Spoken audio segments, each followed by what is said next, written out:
Happy Aloha Friday, everyone, and welcome back to the CO2 Rundown, brought to you by Long's Drugs. Mahalo again for being the sponsor of the show. Thank you so much.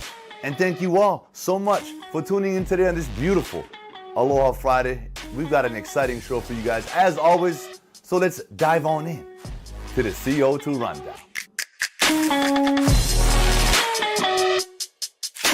You know, it was sad to even talk about this on Wednesday, but it's over.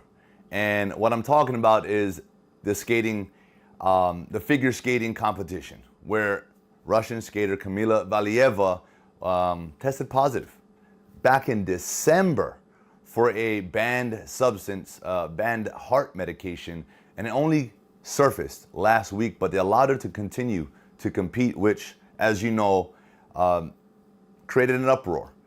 And unfortunately, because of all that emotion, because of all that stress, she wasn't able to perform at her best. She was the favorite coming into this competition, but she fell out and ended up finishing fourth. In the end, I think that was, you never want to root against someone. But if she placed even third, they weren't even going to hold a medal ceremony, anything. So the other competitors who finished first, got gold, silver, they would have never received their medals, you know, on the big stage in front of that national and global crowd. So because she finished fourth, they are going to hold a ceremony.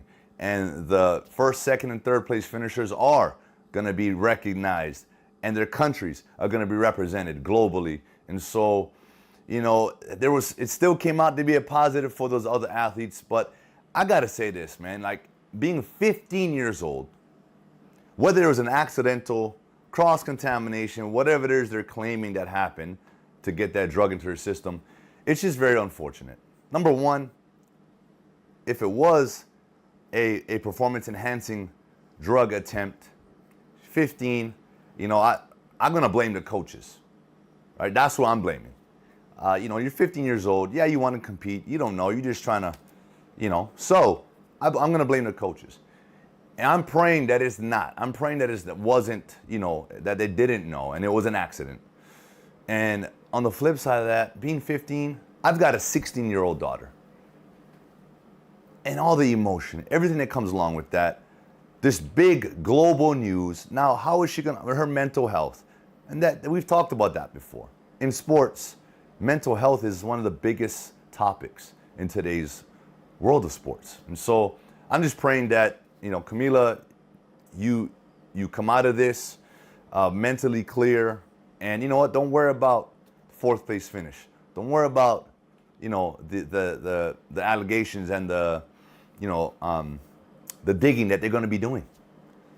Just go back, try to focus on you, and enjoy some downtime.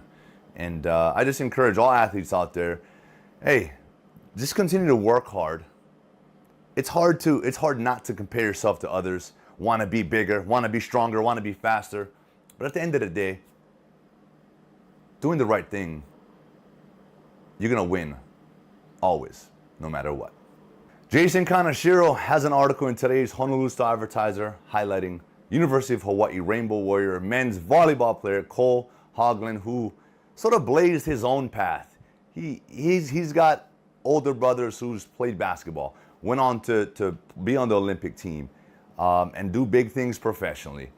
And he was also a two-sport player, an athlete at Iolani, playing basketball and volleyball.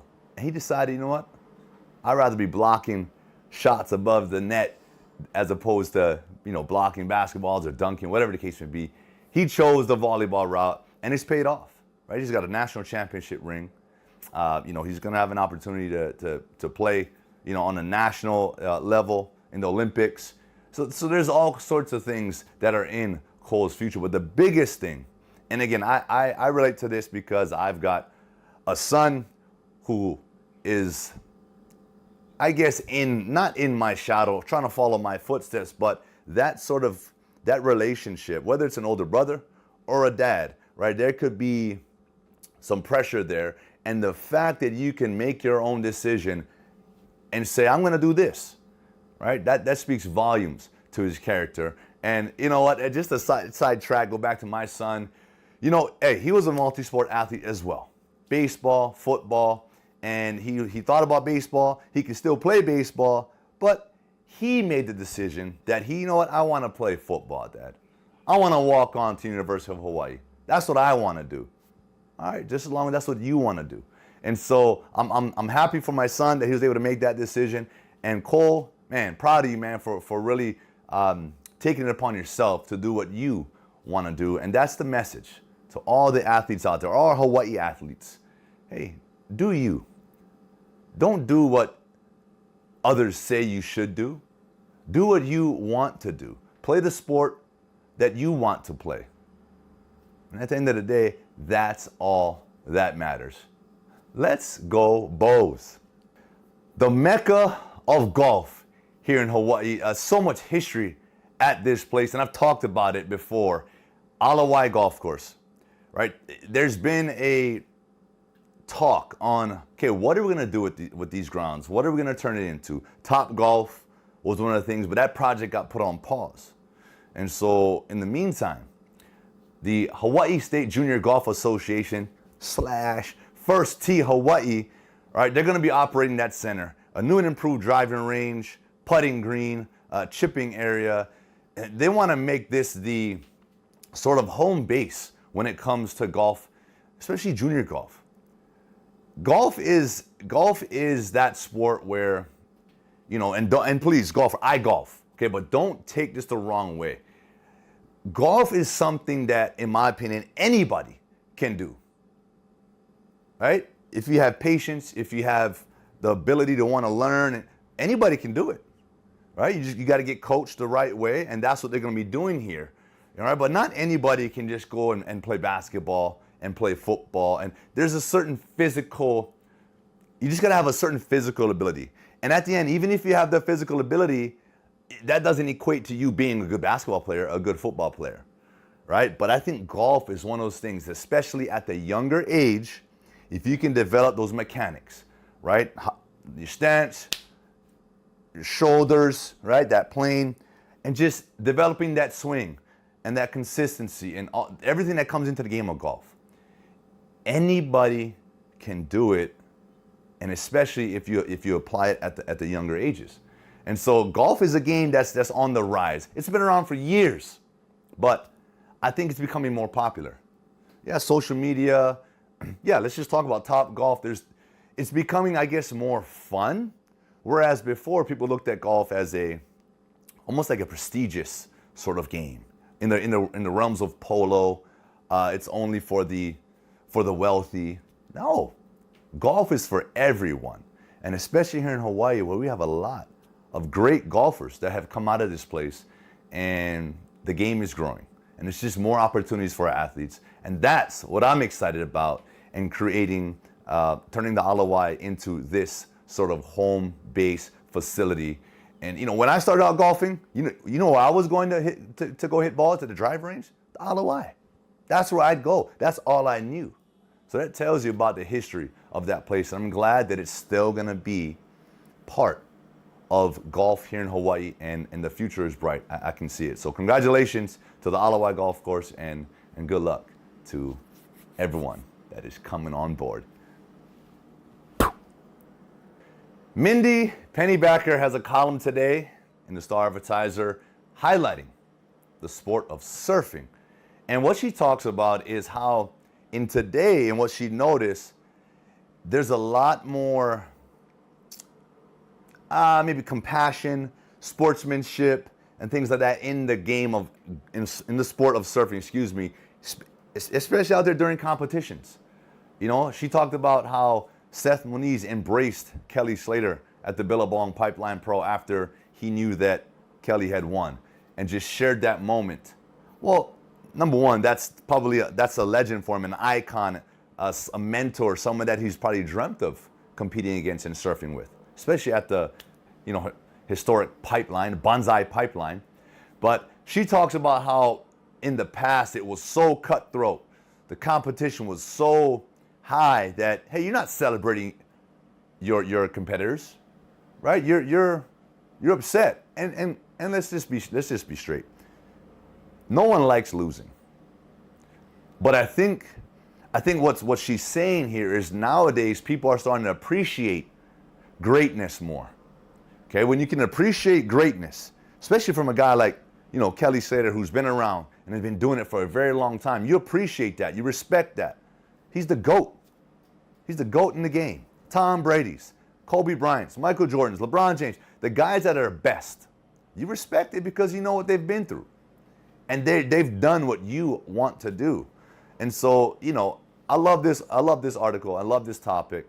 And I love that surfing that's just the way it is. There's just a lot of aloha in the water. I've been out in the lineups during just, free surf. Not in a competitive setting, but free surf. And even then, it can be a little competitive, but I hear the conversations. There's a lot of aloha amongst each other.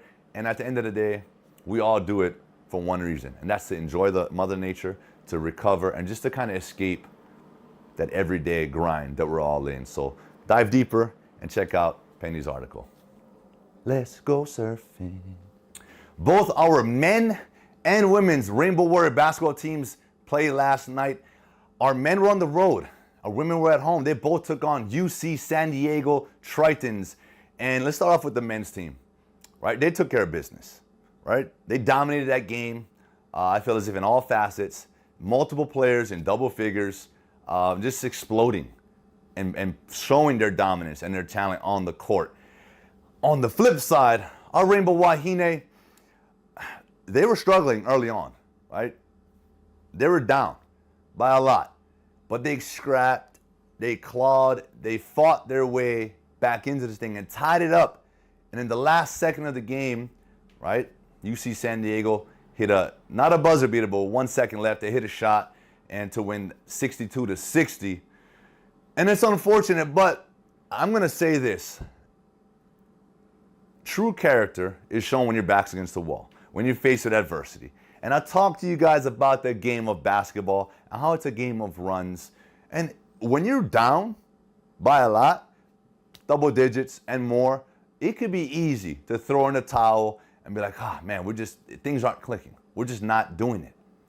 But hey, in timeouts, when coaches bring you to the sideline and you're restructuring, you're recouping, taking that breath, right? Regain planning, re-strategizing, right? That's all it takes sometimes to come back out and get that fight and to fight back into it, like I said, and close the gap. It doesn't always work out to where you win the game, but you've won throughout those moments of fighting and clawing back. You're winning, right? You're winning. So the sports, basketball, sports in general, it's about building momentum, right? It's about taking those wins throughout the game and utilizing that for the next one, right? Building upon that. And a true championship team has the ability to do just that, is to fight and claw and get themselves back into a game to give themselves a chance at the end to win. And so I just wanted to speak on that for our Rainbow Wahine. Amazing job. The score, you guys had less points on the board, but you guys won in so many ways throughout that game. So be proud of that, and good luck to both our men and women on the next one. Whew! And that is it for today's show. I want to thank you all so much for tuning in, and I want to say thank you again to Long's Drugs for making this show possible. Make sure you guys pop by to Long's Drugs and get yourself some weekend snacks. I know it's coming up. I'm going to be at the beach. I know you're going to do what I'm always encouraging you to do, and that's relaxing, recovering, and resetting for the week. Have a great weekend, guys. Happy Aloha Friday again, and I'll see you all come Monday.